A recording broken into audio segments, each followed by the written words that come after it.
Hello, I'm Brigitte Parvin, and this is your weekly Oracle card reading for January 23rd through the 29th. Thank you for joining this week. I hope that your week is going really awesome and that you're taking good care of yourself. And I really do appreciate all of you who join me on the Facebook page through the week, keeping in touch on the page, How to Get Your Life Back, where Doreen Virtue and I co-authored a book called How to Get Your Life Back with Healing Through Addictions with Your Angels. And also, Doug and I have a page called Sober Lightworkers, where we connect with you there who are with people on the road to sobriety, recovery, and just wanting to lead a different lifestyle of wellness, fitness, Ayurveda, and yoga of recovery.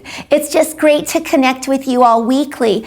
And also on Thursdays, we have our Facebook Live, where it is Serenity and Sobriety with Doug, my husband, and I at 11 Pacific Standard Time, where we do angel readings, topics, and yes, questions and answers. So share the stuff with your friends.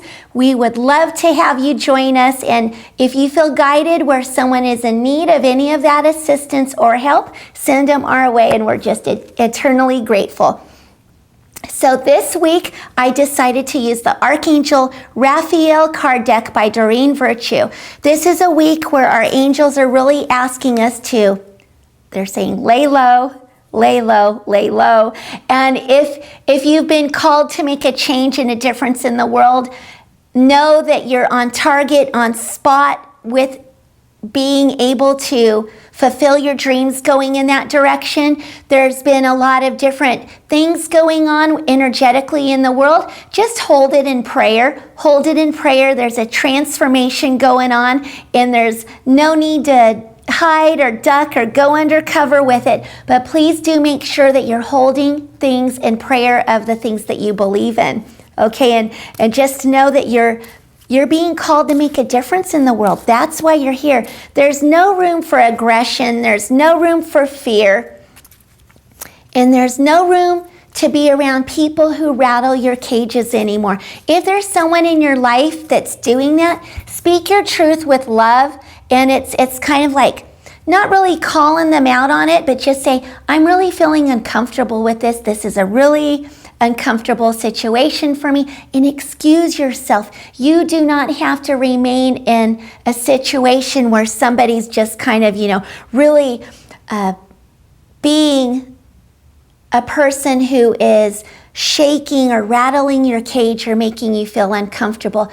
Do not be around anyone who's trying to take your power away from you. Stand up for yourself. Stand up in your power. That all energy of that, of saying because I said so, and just kind of thumping the hands on the chest, kind of like King Kong and stuff. It's got us as far as it could go. Bring that divine feminine and that divine love into the situation. And even if that says, this is out of control here, you don't have to say that, but just, I'm going to remove myself from this situation, goes a lot further, because you are love and you don't have to put up with any kind of situations where you feel embarrassed, harmed, or devalued. And so really step into your power with that. So I'm going to start to pull the cards, and as we all center as one, connecting our hearts as one, calling upon our Creator of our own understanding, calling in heaven's helpers, calling upon the Christ presence, calling upon Jesus, the beautiful beloved Mother Mary, Archangel Michael, Archangel Raphael, all of our higher selves and our spirit guides. Please bring us great messages of love, insight, clarity, direction, in a gentle, healing way where we know it's a roadmap to go inward, and we all have the answers within ourselves also. And so it is. Amen. And so know that spark of inner knowingness is inside of you, and you never have to question that, because that peaceful thought, that peaceful prayer will bring you right into that space of that heart center where you will always know beyond a shadow of a doubt what to do next on your course of action in this life. And what's coming up, this is beautiful. Oh, so anyway, my daughter and I had a gathering of women today. And so we were holding the space from our yoga studio and holding the space in great prayer of all of our sisters and brothers who are going out and making a difference across this whole planet in what they're doing. And so what comes up for the first card of the week is, as we review of what's no longer serving us and stepping into the week, we have sunlight. Dear Archangel Raphael, please help me enjoy the benefits of sunshine in safe and healthy ways. So here it is right here, and the crown, the head space right here is illuminated by emerald green light, which is the spot where a halo would also go. Yet this halo is the divine connection, and that's that inner glow that we get in here, which goes and extends out to that outer glow. So be out in the sunlight, be out in nature. There's a lot of healing prosperities that we get from there. Eat healthful foods, and that is what brings you vibrancy, and you're able to tune in and tap in and know exactly what is right for you. And you are that powerful. Yes, you are. And never let anyone take that away from you. Also, when it says sunlight, it's seeking that sunlight of the spirit.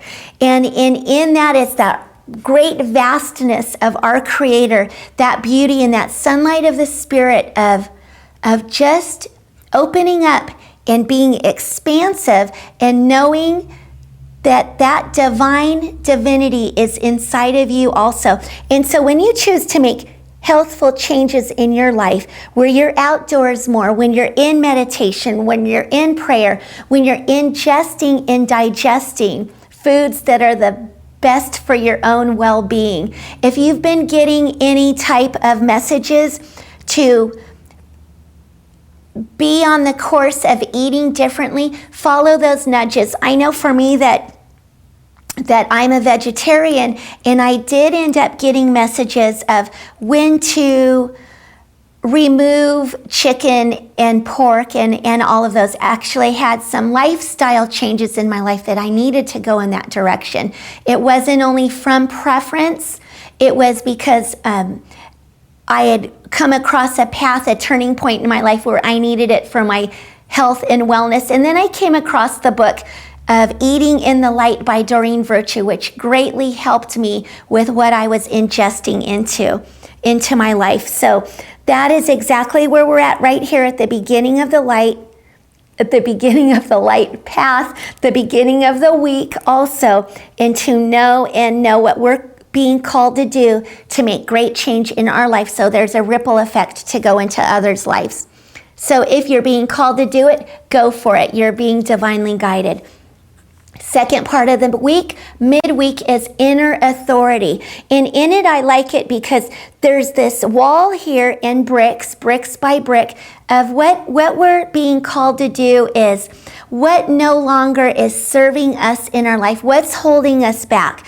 And dear Archangel Raphael, thank you for supporting me as I take back my power and listen to my intuition, desires, and feelings. So we're being asked not right now to, if there's a wall around our heart, to let brick by brick, piece by piece, take that down one stone at a time, one piece at a time, looking and reflecting on what is no longer serving us, bringing those virtues into our lives of being that divine bright light, kind of like they're showing me the path of peace, the prayer of St. Francis, to be bringing these types of things into our lives. How do we do it? Not by perfection, the angels are showing. It is by progress, and it's just take that step, and you will be guided along the way.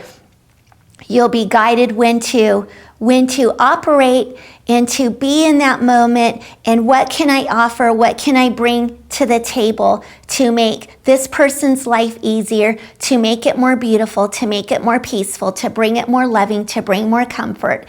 And so you are actually in, I love that they keep on showing me that prayer of St. Francis.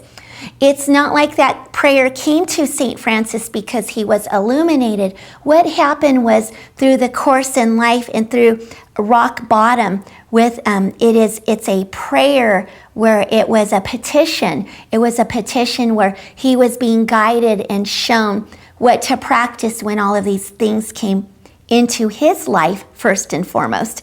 And then he was able to go and see and be the eyes, the hands, and the feet of Jesus, of practicing that in bringing it into life. And that's what we're being asked to do right now. And then for the latter part of the week, we have laughter is the best medicine. I love this. Dear Archangel Raphael, thank you for reminding me to detach and find the humor and irony within every human drama. So look and see behind the pictures. Look and see why things are happening, why people do things in their lives, and just to be understood, be understanding, and see the bigger picture. Always, it's not always right here what it appears to be. And so look beyond that. There was something really funny that I have to share. I just thought it was the best. So my husband and I were doing a yoga class, and we were doing the sound healing and the yoga nidra. And as I was being in meditation and prayer, as I went by the one room, I thought, oh, that one bowl wants to be in the room. And so it was golden, it was beautiful, and it's the sound bowl. And Doug is a sound healer with, he was trained by Jonathan Goldman, and so we have a sound sanctuary. And I thought, oh, that one bowl wants to come in, and it's of the Godmother bowl. It's for the Divine Mother, the Divine Feminine. I thought, oh, that's so perfect. So I grab the bowl and I get ready, and we have our friends, our students, our class, and we're preparing, getting ready for the meditation. And I said, oh, and this bowl was guided to be in here today. I needed to bring it in. I got the message. This is the Divine Mother. And Doug was so gentle with the awareness, and he said, that's actually the Laughing Buddha. And oh my goodness, I started busting up. It was the Laughing Buddha bowl. And so that's to bring joy and peace and laughter. And so it's that thing of laughter is the best medicine. When there used to be illness and you would go to a doctor many years ago, eons ago, centuries ago, in previous past lifetimes even, they would ask you 3 questions. That was, when is the last time you sang? When is the last time you danced? And when is the last time you laughed? And that was when they would be able to pinpoint where illness began instead of wellness. Because anytime those 3 components are plucked out or missing, they need to be incorporated back into life to be able to set the ball rolling with healing. So that is, laughter is the best medicine, and that is where that brings the peace back. The joy aligns all the chakras, which the chakras are all the energy points in our bodies, and that is where we can see where any elements set in, any illnesses, any disease. And so as soon as we start cleansing those, that's where all of that stuff gets redirected and realignment. That's when that would become the road of wellness. But it all starts with laughter is the best medicine. And I'll tell you what, it was so funny. I could not stop almost laughing and busting up during the whole class. It was actually contagious, and it's exactly what we needed, and it's all in divine order. So get out there, make yourself watch a funny movie, go and watch one of those chick flicks, go and blow bubbles, Go play outdoors and just shine your light bright. But to shine your light bright, you need to restore and do this stuff for yourself first and foremost before we go and teach it. So that is it for this week's reading. As I'm concluding with that, I'm just tapping in, tuning in, and just sending you lots of love, just sending you so much love, and know that if you need any prayer requests, please do get a hold of me on the Facebook page, How to Get Your Life Back, or on Instagram under Brigitte Parvin, or follow and find out and get updates when the live feed of Facebook Live comes on, where It is Serenity in Sobriety, and you could stick your questions on that. So I'm sending you lots of love from Auburn, California. Until next week, I will close with Namaste. The light in me honors the light in you. Namaste.